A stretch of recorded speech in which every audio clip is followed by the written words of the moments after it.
Good evening. Welcome to South Asia Newsline. I'm Shivangi Mishra. Here are the top stories we are tracking for you on Friday, the 18th of November. India's PM Modi calls for penalizing nations backing terror.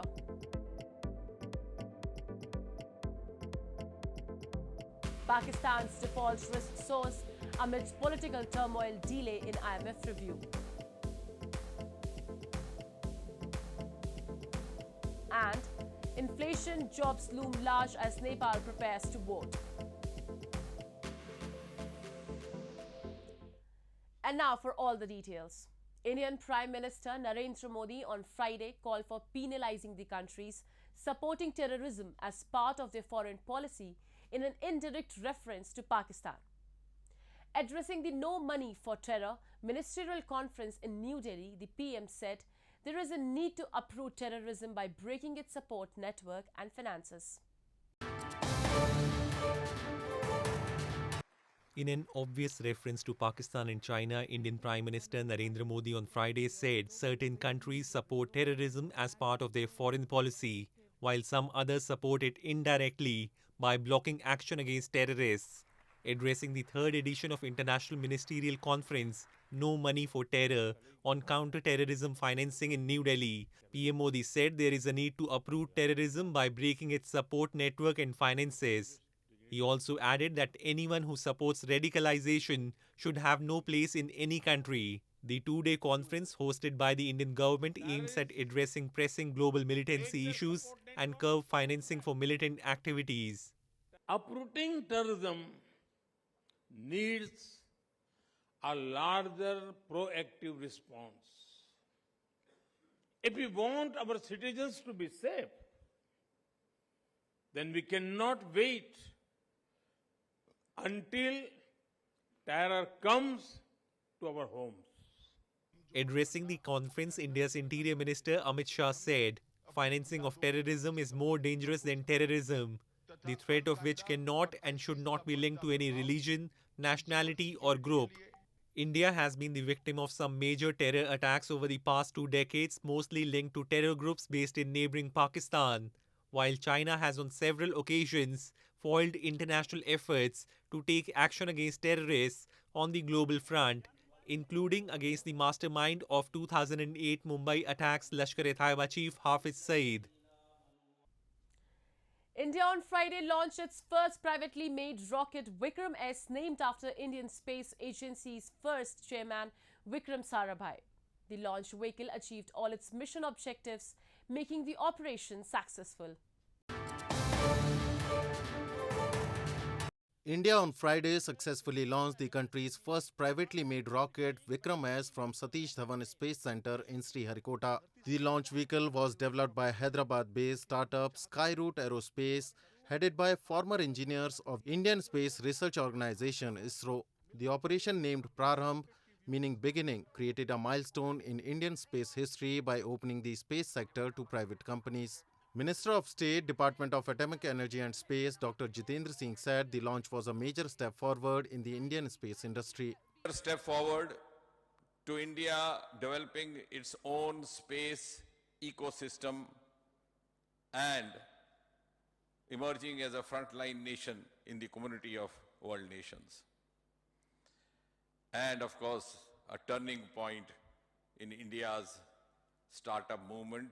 The 545 kg rocket has been named after India's space program pioneer Vikram Sarabhai. The launch vehicle has the capability to carry payloads up to 83 kilograms. The company claims it to be the cheapest rocket in its category. Till now, ISRO had the monopoly in launching rockets, but with the agency opening its facilities for joint venture, more private companies may enter space ecosystem in future. The credit default swap of Pakistan has risen to 75.5%.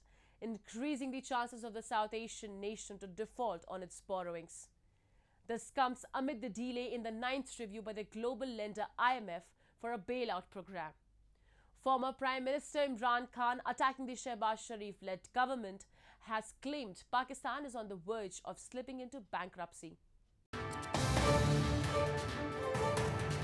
Amid political turmoil and uncertainty over Pakistan's talks with the International Monetary Fund (IMF), the credit default swap which saves the country from defaulting on loans, has soared to 75.5%, local media reports suggest.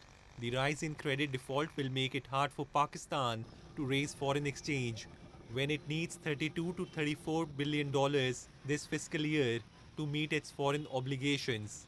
In the remaining fiscal years, Pakistan still needs $23 billion. To make things worse for Pakistan, this agreement between the South Asian nation and the IMF over flood impact has been delaying the review meeting for its loan program. Pakistan's Finance Ministry, after the virtual meeting of IMF and Finance Minister Ishaq Dar, confirmed the disagreement and said both parties will expeditiously finish their technical engagement as part of the 9th review of Pakistan's bailout program.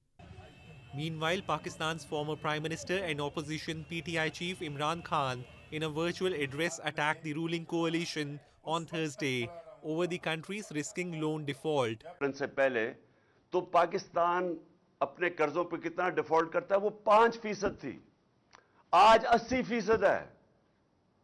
इनके आने से 80% अब जब chance आ गई तो मैंने आपको बता दिया है कि ये दुनिया के अंदर पैगाम चला गया है कि पाकिस्तान का अब दिवालिया निकलने लगा है।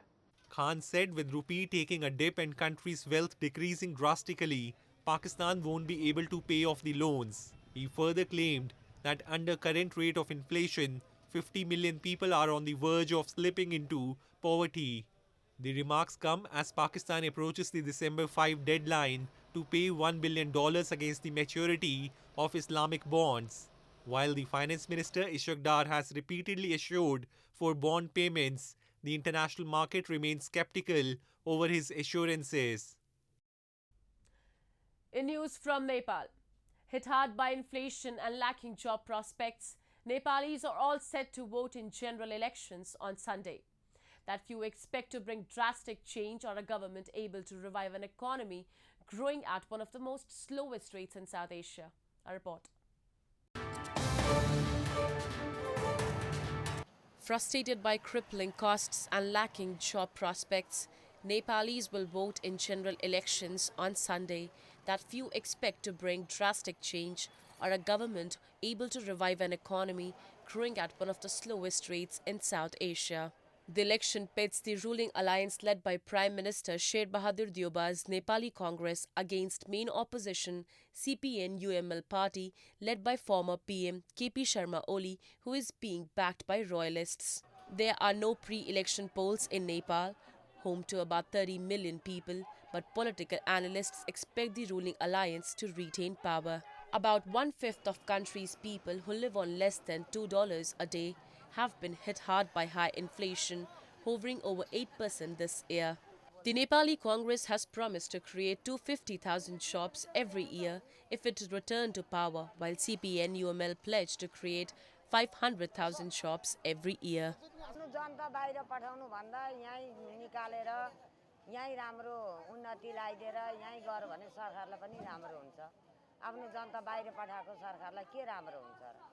Surging global energy and food prices have hurt the import-dependent economy of Nepal, sandwiched between regional giants China and India, as it struggles to recover from the COVID-19 blow to the key tourism industry. So what I expect the newly government is to focus on tourism, because we have a really good nature and we are rich in natural resources. So a lot of tourists are coming after COVID. That was not expected after the COVID. Nepal's election panel has set up almost 22,000 polling stations nationwide, with more than 11,500 candidates in the fray. The results are expected within 2 weeks. A third of Nepalis are illiterate, and each voter will get 4 ballots to choose 275 members of parliament and 550 members of 7 provincial assemblies by stamping party-specific pictograms such as sun, a tree, a plug and an umbrella.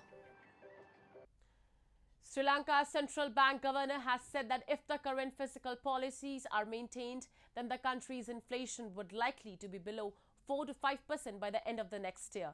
Inflation in the island nation has trended downwards from the end of October, easing to 66% after hitting 69.8% in September.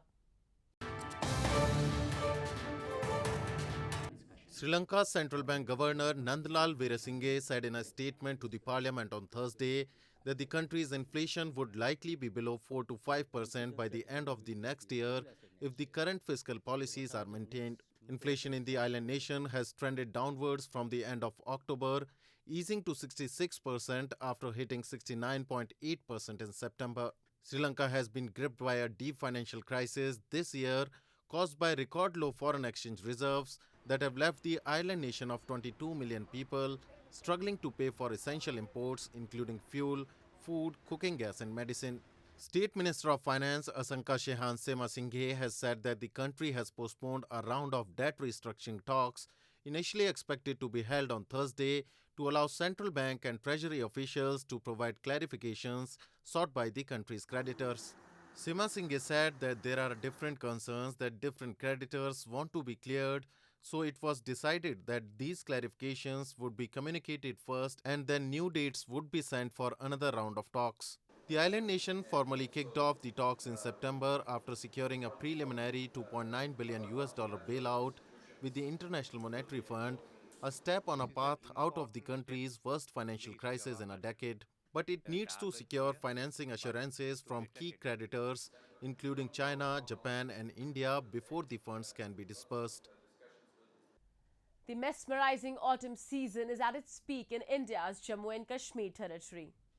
Tourists from across the country are flocking to the Mughal gardens to witness its beauty and picturesque atmosphere created by the autumn leaves of chinar trees. A large number of domestic tourists are thronging Srinagar city of India's Jammu and Kashmir territory to enjoy the autumn chill and catch a glimpse of the fiery chinar or oriental plane trees.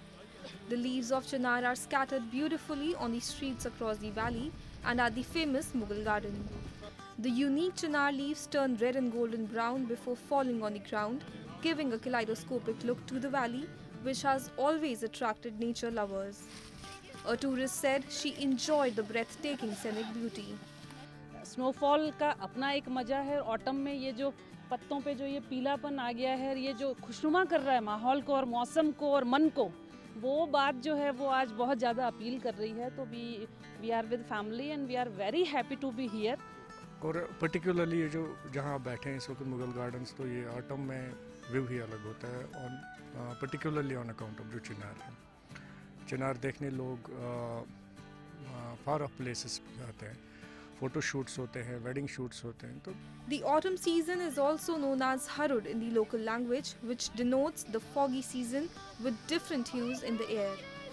Tourism is the mainstay of the Kashmir Valley's economy, and the sector is gradually recovering from the woes of coronavirus pandemic. Hundreds of Hindu devotees are thronging the famous Sabrimala temple in southern India as it reopened this week after a COVID-induced hiatus. The hill temple, which pays homage to the celibate god Ayyappan and draws millions of worshippers every year, is one of a few in India that bar entry to women.